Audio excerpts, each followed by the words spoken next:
Hey, everybody, welcome back to the View from the Top podcast. This is Inigo Hill. It's been a while.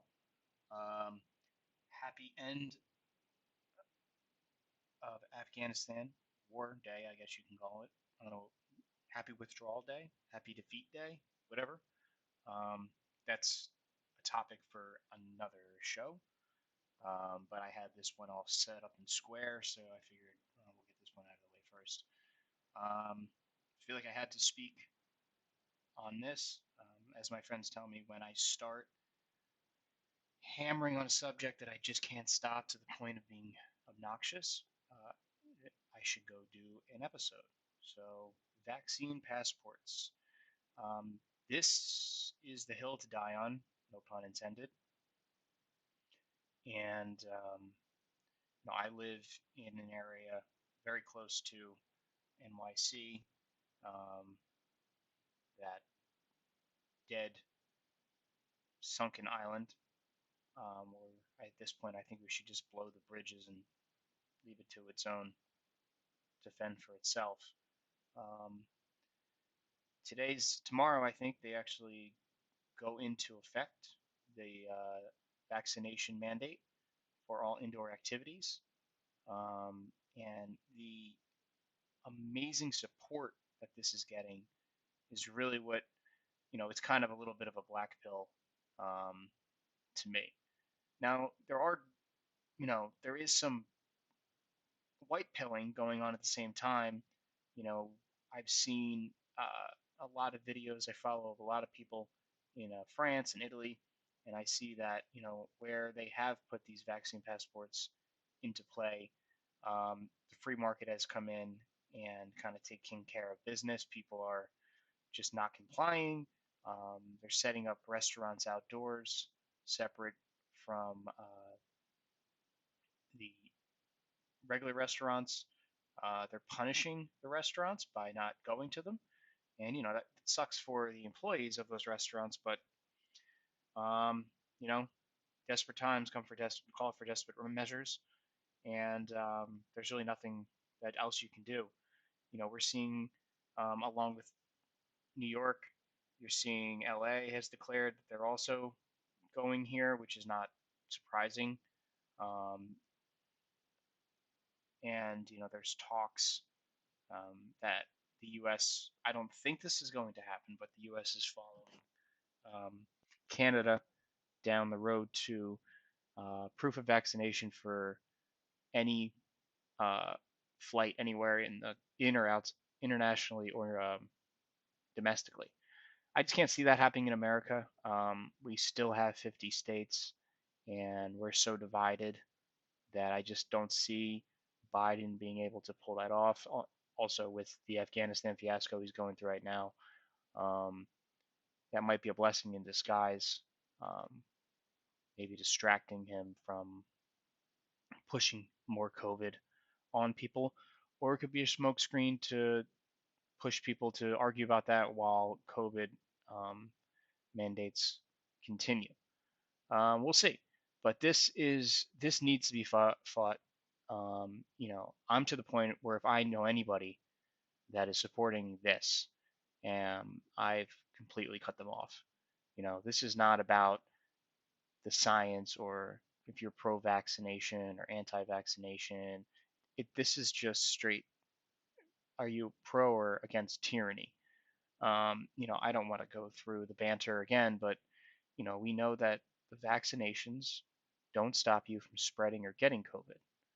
So having a vaccine mandate doesn't make any sense, unless your argument is, and this is somehow the argument that they're making, they're trying to protect the vulnerable, but the vulnerable are the unvaccinated, and these people are choosing to not be vaccinated. Now, of course, in that group of called the unvaccinated, there's people that have had COVID and have antibodies, and they don't need to get the vaccination, and that's just what the science says. We had a report from the CDC back on August 6th that said that getting the Pfizer vaccination, I think, um, if you've already had COVID, gives you pretty much almost no additional protection from COVID. So there's no point getting it. But you still can't, under these mandates, go anyway. Go to a restaurant, or you'll be fired from your job if you work for the government. And this is why I think this will fall flat on its face. Um, this is really just about compliance, and when you dig deeper underneath the comments, the angry, disgusting, despicable comments you get online, and I'm sorry, but they're mostly from white liberal women. um, you find that they just need you to comply with their nonsense. If everybody just did what they're told, this would work, just like you're seeing in Australia, which we'll get to. But another reason I think this is going to fall apart is, these kinds of tweets. If you add up the children and the adults of the unvaccinated, nearly half of New York's black black residents are not permitted to sit down inside a restaurant, eat a meal. So I don't see them complying on Jerome Ave on the way to Yankee Stadium, in the bodegas. Um, there's going to be a black market that pops up, and there's just no way to pull this off in New York. I think de Blasio is just trying to throw this out before he gets thrown out of office.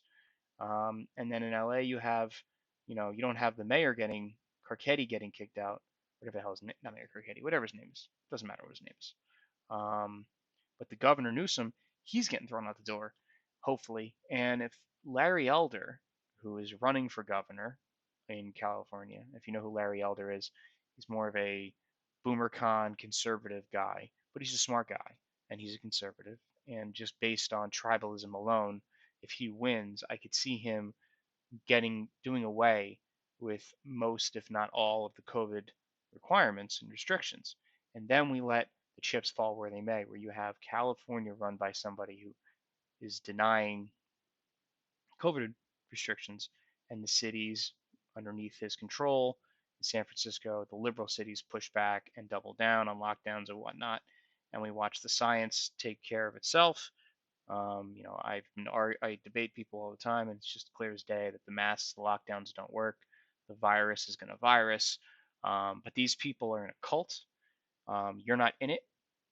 They're little authoritarian statists built from the ground up that from the time they were in first grade, and they just need you to comply, and that's it.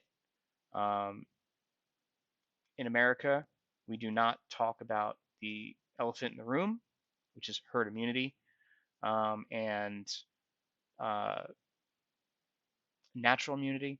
So, we have doctor after doctor coming out and saying that what they've been saying for the last year. Herd immunity is not a possibility. Here you have Dr. Malone vindicated he's an Oxford professor. He warned against new variants and said that we're not going to hit herd immunity. It's not possible because the variants will continue because that's what happens with the virus. Um, they're trying to blame the variants on the unvaccinated. Some people are trying to blame the variants on the vaccinated because the vaccine doesn't kill the virus. It just prevents you from having severe reaction to it. So you can still spread it and you can still catch it, and the virus can mutate within your body just like it can in a vaccinated person, an unvaccinated person. And again, to reiterate, there's unvaccinated people who have not gotten COVID at all. And they are probably catching COVID now, and they probably are going to the hospital. But then there's unvaccinated people that have had COVID, and they're not going to the hospital. Their percentages are so low. And overall, the percentages are still astronomically low. We're seeing them try to push the vaccines on kids and the masks in the schools again, and the numbers are still insanely low. I think the number is 6 million cases of COVID in kids, and we have like 400 dead kids. That's it. That number is like 5 zeros and then a one. It's some not astronomically small number. Um, this is the August 6th report from the CDC. Um, it was I think it was a study done in Tennessee or no Kentucky, where they said, and he quotes, um, I don't have it on here. Oh, my bad. But that if you go to this cdc.gov and you type in reduced risk of reinfection in SARS-CoV-2 and after COVID-19 vaccination, it says right in there that we have found no real world data or proof that um, the vaccine provides any additional protection to somebody who has had COVID and recovered. And then we get to the passports. Thomas Massey's been one of the best on this. First, the CDC said vaccine prevents all symptomatic infections and spread by 95%. Then they turned to it reduces severity of symptoms in some and spread in some. Then they reduced it to reduces severe cases but not spread. So wear that mask again. And so yeah, so why are they claiming that you need to mandate it? What's the justification of mandating a vaccine that you still have to, you can still spread it and you can still catch it and you still have to wear a mask? It's just insanity. And this guy, perfect example of somebody, he cannot take the vaccine, but he's not allowed to um, perform with the band or travel with the band because he's unvaccinated, but he can't get the vaccine. But they don't, people don't think about these people. That's just, you're not complying, you're not in the group, and that's it. Um, One of my idols, Tom Woods, he had gotten sick in mid-July, I think, and he was telling everybody he had pneumonia, but I think we all knew he had COVID. But this is the correct response to getting COVID. Not a single kid should have missed a single basketball practice to keep me from getting sick. That's the human reality. There's risks in life, and life is more important. Life is more than just the biological exercise of staying alive. And um, these people are saying the kids need to wear masks and the kids need to be vaccinated because the kids can spread COVID to the adults. Um, you might as well be saying, I'm going to use my kid as a human shield. You shouldn't have children. It shouldn't be mandated that you don't have kids. I'm not saying anything like that. I'm just saying you shouldn't have kids. I mean, there's no point. Your you, your job as a parent is to protect your child, not have your child protect you, and not expose them to some experimental vaccine or masks or lockdowns or isolation from their friends because you're afraid of catching something. That's insane. Or you're afraid of social stigma. Um, Now, I wanted to move on to just some way that the media is covering this. This is another perfect example. I caught this in real time. I wasn't the only one, but this is pretty crazy. This article, fully vaccinated man dies of COVID-19. Daughter says he was cautious. Vaccines are not 100% effective. Now, caveat here, because I'm in the business of being honest, this fully vaccinated man that dies of COVID had heart problems, diabetes, and he already had heart failure in the past. So this guy is not one of these, haha, this guy died with a vac. No, he would have died from something. So this is not a attack on the vaccine, but it is a attack on the media. So this article, when it came out, this was the byline. Story at a glance: a woman's fully vaccinated father died from COVID-19. No vaccinations prove 100% protection against the virus. The father was mostly indoors and wore a mask, his surviving daughter said. That's what it says now. But prior to it saying this, the first time I went to the page, this is what it said. Story at a glance. A woman's fully vaccinated father dies from COVID-19. Doctors said the condition of the father could have been worse if he was not vaccinated at all. Then they immediately changed it to this. What could be worse than dying? They just have to push the vaccine. They can't push ivermectin. They can't push this drug in Israel that the Israelis are pushing, that's squashing the symptoms in 5 days. They have to push the vaccination.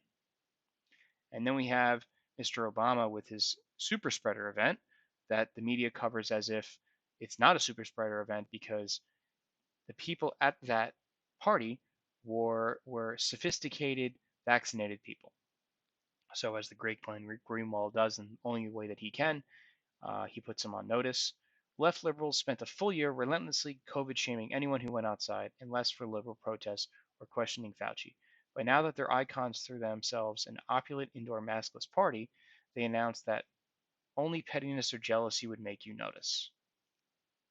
And here you have the quote unquote New York Times reporter in the bottom right. She looks like every girl at Starbucks who you just want to run the opposite way when you see. She justified the party by saying he only invited a sophisticated, vaccinated crowd.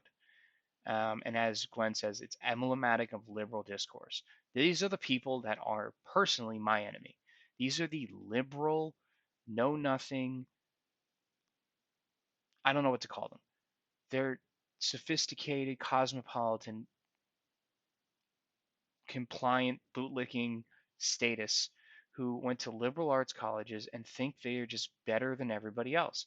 They talk down at everybody while at the same time saying that they care and they are the ones that are out there protecting everybody. And they're the ones who care and are moral and virtuous. She is a complete psycho, and she should not have a job reporting on anything.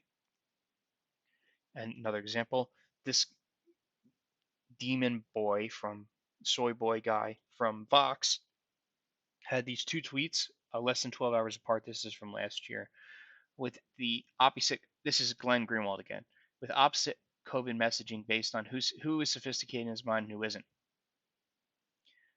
On the left, you see it's party time outside the White House as Joe Biden was elected president. And then on the right, not ideal during a worsening pandemic as a bunch of drunk college kids are storming the field at a football game. And they don't apologize. They're not in the business of acknowledging their hypocrisy. They're just trying to beat you with a hammer. Um, and then you have places like this where they just don't deny, they deny that this is even happening. This is not New York. This is Australia. Man suffers heart attack while cuffed for not wearing mask outside. So this is Australia. He wasn't wearing a mask. They cuffed him, threw him to the ground, and he had a heart attack. Now, when this happens in New York, when somebody refuses to give them a vaccine passport, the the the the what should happen is it should go viral the way that the the Eric Gardner video went viral, but it won't because the people that were pushing the Eric Gardner correctly, pushing the police brutality of that, are on the side of the vaccine mandates, and their little authoritarian, fascist state and regime. And they're just going to ignore it and say it's not the same thing. The cops are doing their jobs, and this guy was just he had it coming because he wasn't following the law, which was the same argument that the dumb boomer cons were saying with Eric Gardner, you shouldn't have been selling Lucy cigarettes. So they're just the same people, just on opposite sides. And Australia is on a whole nother level. Right now, Australians who live overseas now are unable to leave country if they return. So you're literally in a prison colony. Ironic for Australia, a place founded as a prison colony. Also, they announced today that if you're outside, you can no longer drink because you can't take your mask off while you're outside to take a drink. That's not allowed. You're not allowed to congregate outside, and they're going to go door to door and wander the neighborhoods, making sure that nobody is outside. Right now, their rolling average of deaths are 3. This is just tyranny. It has nothing to do with science. This is tyrannical. It's blatant, and this should. I shouldn't have to say that this should be fought because if you are not fighting this and you're for this, you should have to tell your socially, you should have to tell your neighbors. The same way that you want us to tell you if we're unvaccinated, you should have to tell us if you're for this. So we know not to tell you any of our secrets or invite you to any of our parties, because you'll call the Gestapo or Gestapo. You're already seeing this in New York. There's a guy in New York that I follow on Twitter. He runs a gallery, and he's already said he's not going to comply. And the comments below his posts are people literally, um, uh, what's the word? What's the Twitter word? Adding whatever. What are they doing? Tagging. They're tagging the cops and the health department of New York to come to his business and shut it down because he has the audacity to push back against their tyranny. They are literally little brown shirts, and they should be shamed the same way they would like to shame you. They should be shamed. Where I live, there's a very woke brewery that I wanted to go to. In my state, they have not mandated any vaccination proof of vaccination. And as an anarchist, if this restaurant wants to mandate vaccinations, that's fine. But I also have the right to go on every review website on the internet and give them a 1 star, which I've done. They've attempted to delete my comments and ban me from speaking, so that's their prerogative too. But that's the type of thing we need to do. No violence, just peaceful protest and disconnection and shaming. Because just like as I'll get to in my Afghanistan video, continue to shame the people that get you into this mess and never stop and never not push back. And that's what we need to do. Um, and I'll end with this. This is what these kind of people are saying. The unvaccinated are committing a second Holocaust. And there's Eugene up there with his pronouns in his bio. Supposedly he had PhD. Um, Guilty of genocide. Even though the unvaccinated can't kill the vaccinated. By their own argument, the unvaccinated can't kill the vaccinated. So they're killing themselves. So why do these people care about the committer? If they're committing a Holocaust, why do you care if they live or die? You don't. You just don't want them to not comply because you've complied. Yeah, this is the end here, guys. This is must be fought. This must you do not comply. That's it. Um, yeah, that's all I have for this today. I don't want to get a little too riled up. Today's a celebratory day with the ending of the Afghan war. Um, no matter, I'm not one of these boomer cons who's like, oh, Biden's really screwed up. I don't care. We're out. Good, happy, awesome. Um, I also thought Biden's speech was very based. So yeah, fight these vaccine passports with everything you have. Do not give in. Do not. Until next time, this has been Inigo Hill, View from the Top podcast. Check me out. Right now, I have a 7-day ban on Twitter, but you can check me out on there. Inigo Montoya is my name on there. I think it's at Inigo Montoya or at Inigo. Yeah, I think so. You can check me out on my. I'll link below to my WordPress. We over on YouTube where you'll probably find this over on the unauthorized or not unauthorized. I'm sorry. What did we change our? It's been a while, guys. Bear with me. We keep changing the name. Me and Truth Force, my partner in crime here, did a live stream last Friday um, about some of these topics. You can find that over on our YouTube channel, where again this video will be decentralized news podcast website. You can check us out there. I'm starting to post on Rumble, because I follow Glenn wherever he goes. Mr. Greenwald's over on Rumble. I feel like that's where all the refugees are going. So I think I'll throw it on there. But again, until next time, this has been Inigo Hill. I appreciate all the support, and I'll see you guys out there.